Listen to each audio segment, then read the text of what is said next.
Hey, feeling good, like I should. When in dark, I walk around the neighborhood. Feeling blessed, never stressed. Got that sunshine on my Sunday best. Yeah, hey, hey, feeling good, like I should. When in dark, I walk. Hey, feeling good, like I should. When in dark, I walk around the neighborhood. Feeling blessed, never stressed.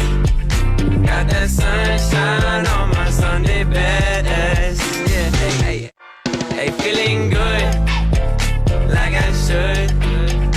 When in dark, I walk. Hey, feeling good, like I should. When in dark, I walk around the neighborhood. Feeling blessed, never stressed. Got that sunshine on my Sunday best. Yeah, hey, hey, feeling good, like I should. When in dark, I walk. Hey, feeling good, like I should. When in dark, I walk around the neighborhood.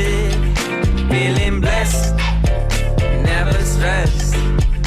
Got that sunshine on my Sunday best. Yeah, hey, hey, feeling good, like I should. When in dark, I walk. Hey, feeling good, like I should. When in dark, I walk around the neighborhood. Feeling blessed, never stressed. Got that sunshine on my Sunday best. Yeah, hey, hey, feeling good, like I should. When in dark, I walk. Hey, feeling good, like I should. When in dark, I walk around the neighborhood. Feeling blessed, never stressed. Got that sunshine on my Sunday best. Yeah, hey, hey, feeling good, like I should. When in dark, I walk. Hey, feeling good, like I should. When in dark, I walk around the neighborhood. Feeling blessed, never stressed. Got that sunshine on my Sunday best. Yeah, hey, hey, feeling good, like I should. When in dark, I walk. Hey, feeling good, like I should. When in dark, I walk around the neighborhood. Feeling blessed, never stressed.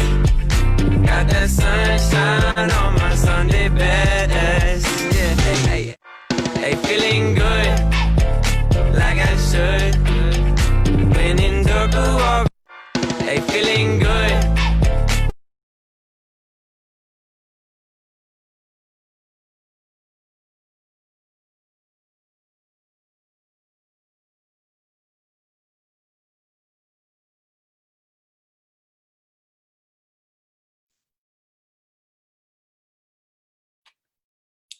Did we? Are we losing? No, we are live. There we go. Okay. So we just got switched over. All right. Well, good afternoon, everyone. This is Christy Villanueva, president of the West San Antonio Chamber of Commerce.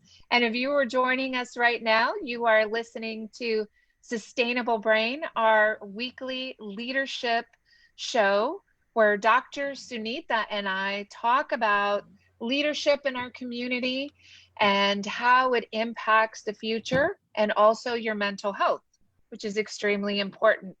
And I am honored to be joined today by Keith Muhlestein, business owner, and professor. So Keith Muhlestein is the owner of Muhlestein Associates and has spent his entire life dedicated to sustainability. Hi, Keith. How are you? I'm well, thank you. Thank you for having me on.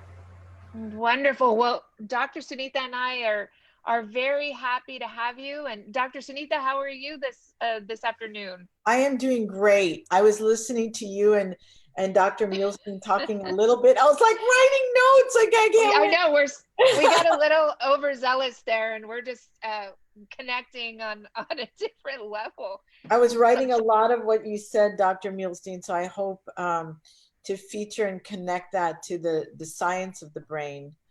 And ultimately, what you were talking about is very, very connected to not just global sustainability, but personal sustainability. So I'm looking forward to that. No, absolutely. And we should tell everyone. So today, our topic is sustainable mentality for the long haul. And that title alone is very generic. And I'm going to ask Keith to please give us the definition of sustainability in general, and then we can start to really dig in to our conversation. Okay, all right, let's start with the basics. If you were to look up sustainability in Webster's or Google it or something, it would make reference to the use of resources and those resources that we're using today and the impact on that to the future generations' ability to have those resources. So it would say something like sustainability is being able to fulfill our needs today without impacting the future's needs to fulfill theirs. Say that right? Yes. Yeah, it's not just, and when we hear sustainability, though, we're kind of, many of us are a little narrow-minded and say, well, that only pertains to the environment. And I'm just not interested in that. I'm working to focus on my education or running my business, and people don't understand that this is exactly the mindset where you should be, is in sustainability mode. That's right. That's right. You know, it's a tragedy of understanding. It's a failure of knowledge and comprehension. And this is the beauty, I guess, of our conversation today with Dr. Sunita is when people don't know that they don't know, you really struggle to teach them something. They are not accepting of genuine knowledge because they think and they know when they don't. Mm-hmm. So. Yeah, and when do they have that awakening? Dr. Sunita, I have to throw that to you. You know, many of us have our awakening at different stages in our life. Some of us are educated, some of us are not. You know, how does this come about? Please give us some insight on that. Well, the greatest thing about what Dr. Muhlestein is talking about is this has application on a community, a global, but it also has personal application. So sustainability, and we've been talking about this at a very personal level. So if we're being selfish, right, we're going to find that contribution and self-actualization, which is the top of Abraham Maslow's pyramid of human needs. So we're talking about my need. If we talk about self, if I be selfish, we have a need to be able to sustain, to make a difference. And that's what I heard Dr. Muhlestein talking about at a company-wide level. Sustainability. So how do you have sustainability personally? It's about having sustainability globally. Does that make sense? Yes. So when yes. you know you are providing, and his definition, Dr. Muhlestein's definition was awesome. So you're providing for the future while you're taking care of today's needs. Well, that actually comes right back at you at a personal level, where you're going to find you're mentally resilient because you're keeping sustainability for the future in mind. Right. Yeah. Right. And what this brings up is very poignant for where we're at today in the midst of this COVID-19 dilemma, catastrophe, pandemic, whatever you want to call it. We as, you know, human society on this planet are struggling to get past something that's just smashing our economy to bits. And so many people are struggling, you know, mentally, physically, financially. And if we had sustainability in mind a year ago, we would be moving through this COVID-19 thing in a much stronger position than we are today. We had not prepared. We didn't see it coming. And so to find ourselves in the midst of it and trying to shovel ourselves out of this problem completely unprepared, not completely, but mostly unprepared, it is a much worse situation than it could have been. And with an eye to sustainability in business, we could have done much better. Some companies, a lot of those folks that do IT work, they have several devices that if they lose power in their buildings, they have an uninterruptible power supply, right? The UPS, right? This is kind of the same thing as business sustainability, business continuity. If disaster strikes, how do you make it to the other side? Well, if you're an IT company, you need a UPS to make sure that you don't lose power, to make sure your servers are still up. And we need to think that kind of way with all of our business. And I think to answer Christy's question too, when does that shift happen? Like Dr. Muhlestein is talking about, when does the awareness happen that we need to think about 10, 15 years from now? And it really is in pain, unfortunately. It's when the crisis we keep, and we've seen that in COVID. I think people are beginning to realize, okay, this narrow-minded thinking, this survival mentality is not producing results. And unfortunately, we have a crisis happening around us in our personal and in our community. And that's when, Christy, to answer that question, unfortunately, that's when the shift happens. But whenever it happens, it's so great because then we start to say, okay, the definition of insanity is I'm doing the same thing over and over, and maybe I need to shift. And that's to answer that question. That's when an awakening can happen. Yeah, and we have it, as I mentioned, at different times in our lives. And that's what's interesting because it really shapes what our future looks like. And I'm sure, Dr. Muhlestein, you can probably really comment on that because having a history as being a professor, being able to spend time with the youth of our community, and then also with your colleagues and the different research that you've done that's been very impactful. You know, I'm sure you can kind of compare the two areas of thinking. And for me personally, I feel like that sometimes contributes negatively to, let's say, the civil unrest of our community, how we understand issues, how we process those things in our brain, where if I was involved in some sort of a protest maybe 10, 15 years ago, today, if I was involved in the same protest, I might think very differently about the topic, about the solutions. And we see that reflected in the news quite a bit. So, you know, tell us about your history with that kind of that social unrest and how we access the good resources. Well, right. Thank you, Christy. I appreciate your segue into sort of the educational component of where we're at in this social unrest issue. And it's a direct link to that personal awareness that you have as a kid growing into your adulthood, where initially you only see sort of, if you will, in your own mind, your own thoughts, your own perspectives, and then you become aware of the wider world and your role in it. And that comes to different people at different times. But with regards to sustainability and how that ties together, we're really looking at how to make the world a better place in all arenas. And a majority of the solution for that comes down to education. Does everyone have access to the kind of education necessary to make good decisions, right? As a scientist, you know, I've been steeped in the educational processes of logic and rationale. And so when I make decisions, I run it through my engineering and mathematical mind and and determine, what the best course of action is.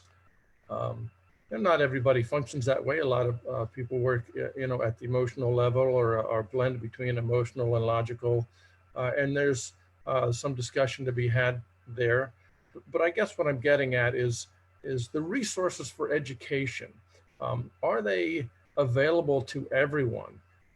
There's roughly 7.5 billion people on the planet. And we in the United States, we're very lucky to be educated at the level that we are. We're among the best educated in the world, but even within the U.S., there's a lot of segments and communities in society that don't get a good education, and there's so many challenges in that arena. We really need our leadership to pay attention to that and help those resources be committed to those struggling communities. So now that we're only 50 some odd days away from a presidential election. And that's what's really interesting. And the way had a wonderful opportunity to just see a draft of what Bexar County is putting out, what our ballot looks like. And it's pretty confusing we have multiple Proposition A's, multiple Proposition B's. And if you're not reading, society just glances through, and if it looks familiar, many of us just check it and go. That tells me that maybe the resources have not been there. Maybe we've not taken advantage of the resources as they're presented, or maybe they're not really living up to the expectation of how we could utilize them. And I made a reference earlier how when I was in my high school years and my 20s, and maybe even into my 30s, I could probably say I was very much, how do I survive? How do I make sure that I'm doing everything I can for my little circle, my little family, and never realizing that my voice could reach out into the community and I could do more. Yes, so that's maybe it. How do we connect those two? Yeah, reaching out into the community, reaching beyond self. Right? And this is one of the things, I'm sure Dr. Sunita can chime in on this, is how do you define happiness, or what happiness means to you is part of that, for me and many people, is to reach beyond yourself, to be some part of something larger than yourself. There's a great deal of satisfaction for helping the world become a better place. That's why education and, particularly education in the realm of sustainability is such a big thing for me. And I know, currently one of our leaders up at the Capitol, Dr. Menendez, is working on new legislation that will bring forward special attention for education and special ed resources for the state of Texas. And I support that kind of thing. And I encourage other people to reach beyond themselves, call the Capitol, get involved in things. My pet thing is education, of course. Let's support the teachers. Let's support special education. Let's educate everyone so that when decisions are made, they're made in the full knowledge and awareness of what's going on. No, absolutely. Dr. Sunita, I mean, are we getting satisfaction just because we went to go vote, or, because maybe we refrain from voting and all we're worried about is our family and survival? I mean, how's our brain shifting from one thing to another? Well, Dr. Muhlestein brought up happiness. And if you look at the research on happiness by CDC, the Center of Disease Control, did an amazing study. And the quote that comes, and you can Google this, happiness cannot be pursued, it is ensued. Happiness is a byproduct of being part of something bigger than yourself. Now, what we've been talking about is the brain is in panic mode. We're in COVID. We're trying to keep things going. We're living check to check sometimes, or a lot of the times, or beyond. Like we're not even sure how the check is gonna there's too much month at the end of the check, right? Yes. Yes. So the brain's natural inclination is to go into fight or flight. And we get it, so get it. And we talk about, we're not trying to have a kumbaya meeting. We're not trying to be idealistic beyond reason. We're actually proposing that you turn Maslow's pyramid. Abraham Maslow said that the basic human needs at the bottom of the pyramid, which is food, shelter, those physical needs, will be met. This is what you and I have been proposing if they pursue the highest need. Because Abraham Maslow said, contrary to what Dr. Muhlestein is saying, Dr. Muhlestein is saying sustainability, right? At thinking about years out. Abraham Maslow actually proposed that a human being can't do that. He's got to make sure, she's got to make sure those basic human needs at the bottom of the pyramid. What you and I have been proposing is turn that sucker upside down. Yes. Right? And look at, because money follows passion. We know we're looking at cause-driven organizations. We're talking about the new profit is purpose. Yes. So we can be really selfish in a way and say, what are you doing for your community 5-10 years out? What are you doing for your neighbor for dinner? Maybe, the smallest thing is to cook a meal. And we were talking about going to the fence and just passing it on the fence, right? Simple things that we could do. But when you talk about, it's so interesting, right? That happiness, what we're finding is that people are not happy when you pursue happiness. Like, I just want to feel good. It's actually, when you look at, as Dr. Muhlestein is defining sustainability, when you think about sustainability, which is out there, you're actually going to find happiness. So I thought that was really good. If you look at studies on happiness.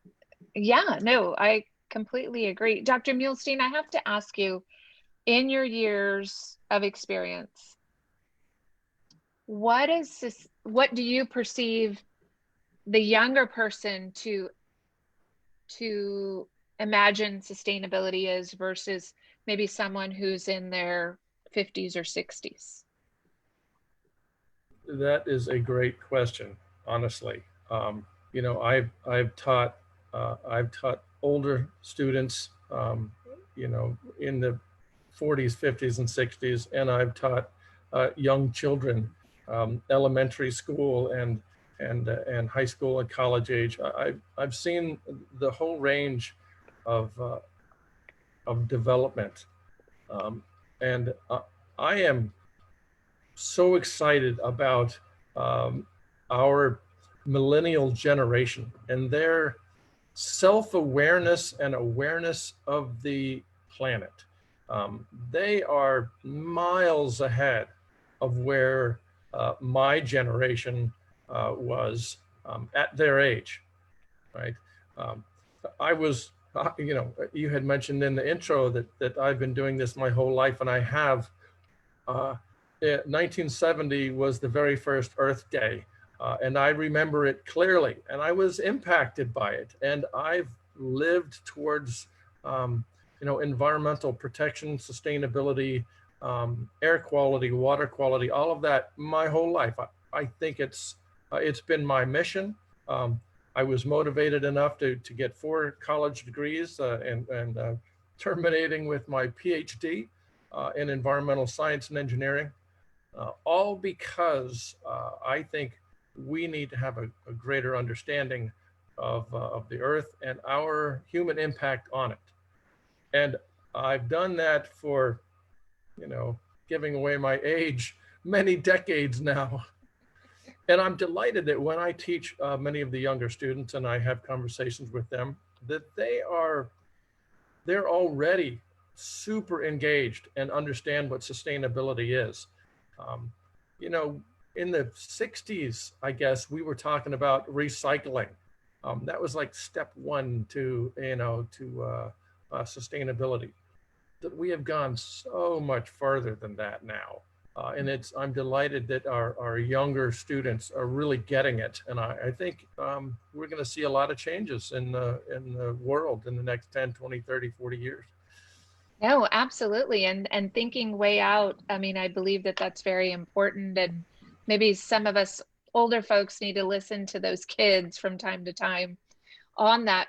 Because I'm having multiple conversations with local businesses here in town. And as you know, where our office is, it sits on the port at Port San Antonio. And those are businesses that are planning for the next 50 to 100 years out. And it's mind blowing. There's a company that's working on generating electricity in space. The grid is not here, it's in space. And I can't even fathom that. And and because it's happening with local people in San Antonio, that's what's amazing to me also. South Texas kids imagining and growing. And that's where our education needs to go. It needs to speed up. It needs to catch up with where the rest of the world is going. But I have to bring Dr. Sunitha in on this really quick because, Keith, what I heard you saying is this happy memory that you had during that Earth Day really laid out your life. You didn't even know that you were starting a purpose-driven life. Dr. Sunitha, I have to get your input on that because it's amazing. Yeah, Dr. Muhlestein, you're actually, and I don't think you did this knowingly. We've been talking about the sustainable brain, and we've been talking about resilience. And what I hear in your speaking, and I wrote it down, that you have these degrees, and I want the listeners to know he's also very human. Please don't think you're different from Dr. Muhlestein, because I think people say, well, he's that, right? And you're holding him out there. Please don't do that. What you hear in Dr. Muhlestein's speaking is accessible to every single person. Mm-hmm. Now, I do agree with Dr. Muhlestein. I think education, we talked about, it just expands your world. But if you don't have the resource right now, I want you to know that Dr. Muhlestein and the way he thinks and what Christy and I are talking about is accessible right now. And that's why I wanted to take my question to you, Dr. Muhlestein. As a human being, and I understand, again, your education is pivoting this, but as a human being, where do you go to when the voice in your head wants to hit the panic button? I think human beings that are listening. That is a wonderful question. And I've had this similar conversation many times with a lot of my friends, family, and colleagues. How do you manage that panic when you don't have outside resources? And a strong, trained mind is a great place to start. And experience adds a lot to that. But I have close friends and close family and a great deal of experience that I call on when I can't resolve an issue that's sending me into a stressful situation. If I can't figure it out, I admit that I can't figure it out, and I pull in someone that can help me talk through it. A sounding board, if you will. A lot of people have used this term, a sounding board. It's just someone you can talk to get that voice out into the open, and they can reflect back what you're saying, and it helps process through some of these challenges that we all as humans have. So that works for me. Friends and family, just to begin with, and then realize and recognize that panic and stress happens in everyone. And the older you get, the more of these sort of stressful or panic moments occur, and you sort of develop a textbook of your own stressful experiences, and having that experience and that perspective allows you to understand your own response, and helps define it better going forward. I love it, Christy. You know what Dr. Muhlestein is talking about. We have the last week we talked about finding your tribe. Was that last week? And yes, it was. And you know what's so great is that, so here you have this individual that you would think, well, he's got all of this training, he's got all these degrees, he's been working on his mind, because he also talked about a strong mind. But he does the simple things we've been talking about, which is reaching out to someone and getting that advice. Another thing he realized, he said, is that realize you're not alone. He says, realize that happens to all of us. And these are messages, Dr. Muhlestein, we've been repeating again and again. Know you're not alone, that having a panic is so normal. There's nothing wrong with you. Because I think that when you start to judge yourself, like, oh my God, why am I having this panic attack? I'm a business owner, I should have, because I do this all the time. I'm the doctor, I'm a doctor of psychology, I'm doing this research, I should have it all together. And then I get in this abyss because I'm judging myself. We have to extend grace and mercy and patience first to ourselves. And I heard that in Dr. Muhlestein speaking, is realize you're not alone, this happens. And then he reaches out to his tribe. That's right. Yes. That's right. Reach beyond yourself, right?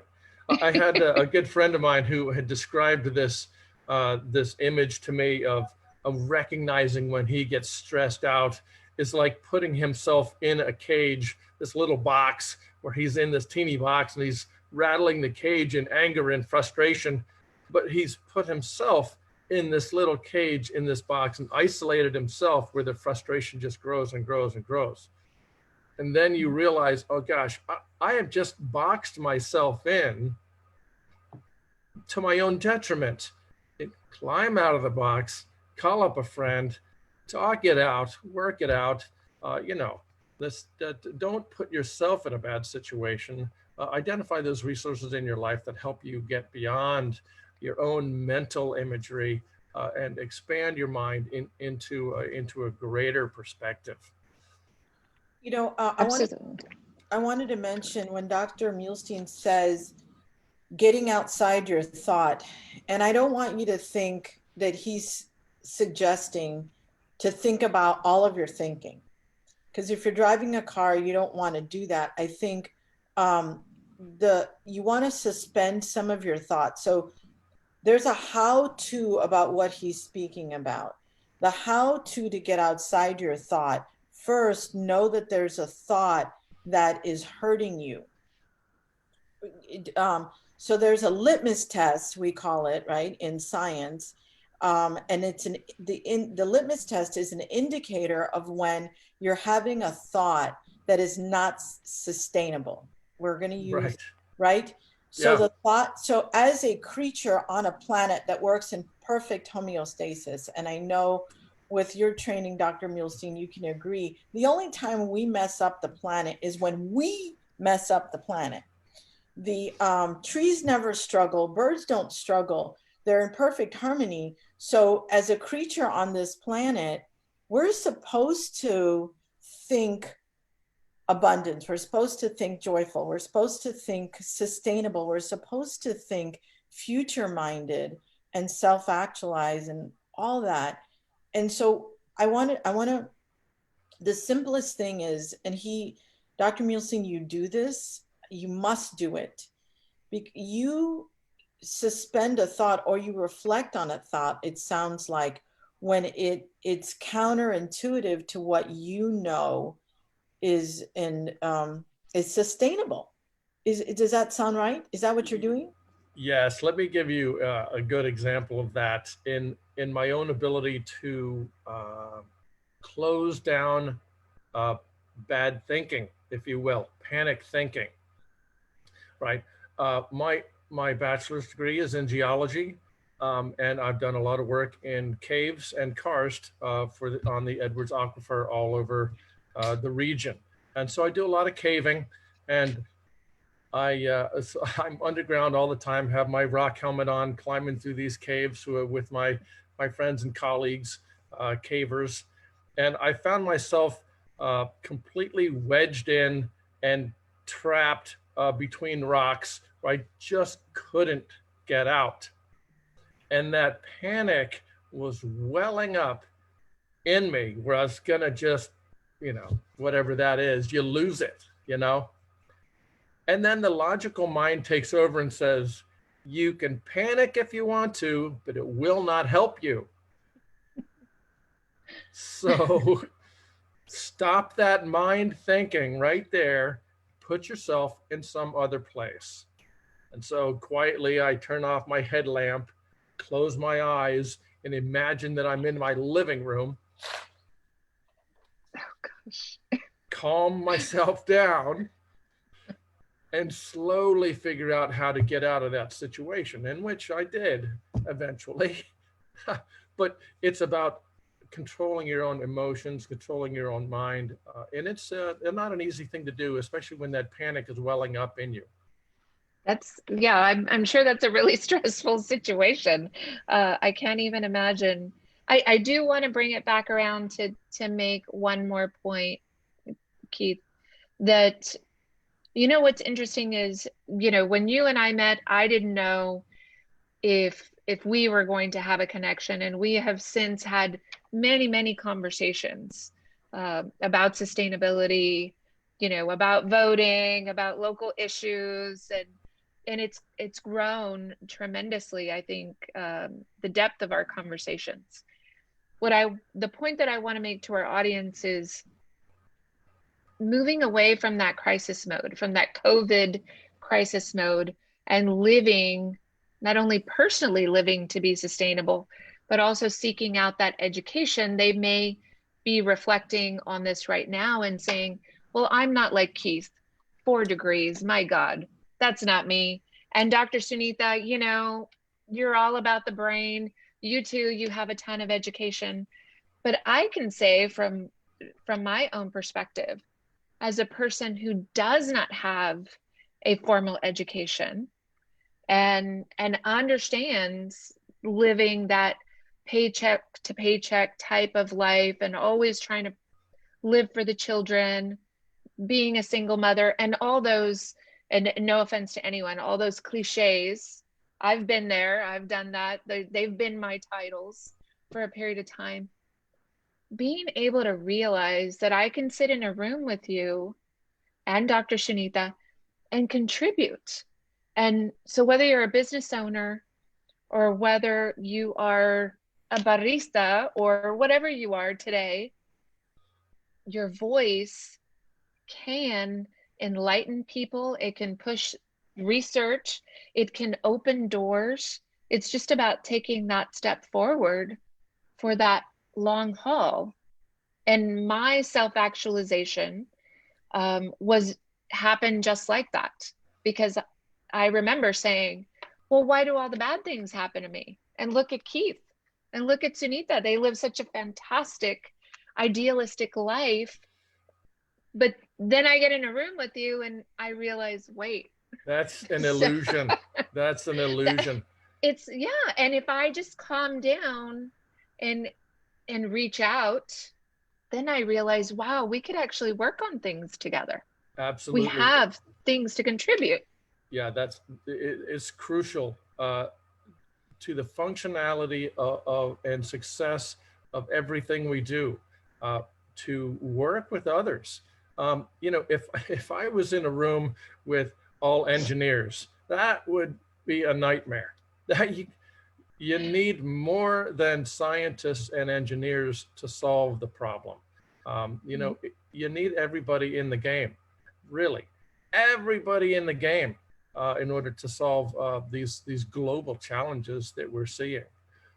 And with regards to being approachable, I've never considered myself elite as far as that goes. It was just my life path, my journey. to go through this educational thing. And it wasn't that for me when I got out of high school. I didn't jump right from high school to college. I didn't do that at all. I was kind of a late bloomer, if you will. I left high school and had fun and was running around the country or whatever. It didn't occur to me later that, you know what, I think, I want to be a computer scientist or whatever, and went back for my degree or whatever. So that was my journey, but I recognize that everyone has their own journey. And the crucial thing, the image in my mind as far as seeing other people, is I kind of liken it to a candle. Everybody gets one candle, one flame. That's all you get. My flame, your flame, everybody gets one. And so we're all equal. We're all equal because we just get that one. And I think working together, we can do so much more. That's exactly right. Dr. Sunitha, I mean, I'd like for you to chime in. I mean, living our best life and contributing our voice. I mean, this may be the most important time ever in our existence to contribute. I think this is the opportunity. We're at a crossroads in history. I think if you are listening to the message of let your life matter, if you're listening to that, and I'm saying from a very selfish perspective, even because you hunger as a human being, and the research is out of Berkeley now. There's a book called Born to Be Good. Look into it. It's in our DNA. We're programmed at the genetic level to be altruistic. So what you see with Dr. Muhlestein is not unusual. What he has done, though, he's come to realize it and he's sharing it, right? So he talked about having to close his eyes, to shut down, closing down that voice. We all go through that. So what I wanted to say is that he's so right. He was talking about the flame, and what I compare it to is there's a song that you're supposed to sing. Every single one of you, whether you have a degree or not, you have a song, and the world will not have that music until you sing your song. So do some self-reflection, get in touch with a friend and find out your song. Now, I know I'm going to be a little selfish. There's a free class on the grit factor, and what Dr. Muhlestein is talking about in the field of psychology is called the grit factor. There's a great TED talk on it. And who you see in front of you here is a man that lives he's gritty. And it's a bigger predictor of success than IQ. Dr. Muhlestein, you are gritty. You think I'm gritty now? You should see me when I come out of a cave. And this is what you see. And yes, he's got the IQ, I'm sure, and he's got the degrees, we know. But really, Dr. Muhlestein, your success and education is so important. It is so important because it does expand your world. But sir, you are gritty. You are gritty. And that's the highest compliment I can give you. And again, that is a higher indicator. The research shows, like empirical data, that is a bigger indicator of success. And every single person on this call or listening can be gritty. And it's just really finding out your why and purpose, like Christy was talking about, and find a reason for your existence. And Dr. Muhlestein, you're an excellent example of that. Thank you. Absolutely. Thank you. Yes, I agree. Well, Dr. Muhlestein, we have come to the end of our Sustainable Brain show, and I thank you tremendously. This is a time when you send us off with, what is the message? What's the takeaway from all this that you want our audience members to leave thinking? I want everyone to reach out and help someone else, right? I offer myself to reach out to you and offer that connection.